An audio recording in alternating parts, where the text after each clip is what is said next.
Hola amigos, ustedes saben que yo soy muy talentosa, ¿no? Además de ser influencer, soy chef, psicóloga de mi humana, degustadora de pollito y muchas cosas más. Y ahora les voy a mostrar otra faceta de mí, gordis historiadora. Ayer por mi cumpleaños decidí subir un video muy especial. El primer video de Gordis historiadora donde cuento la historia de Laika, la primera peregrina al espacio.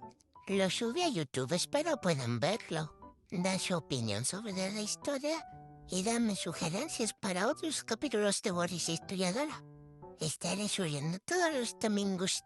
Espero los gusten. Gracias por verlos. Quiero.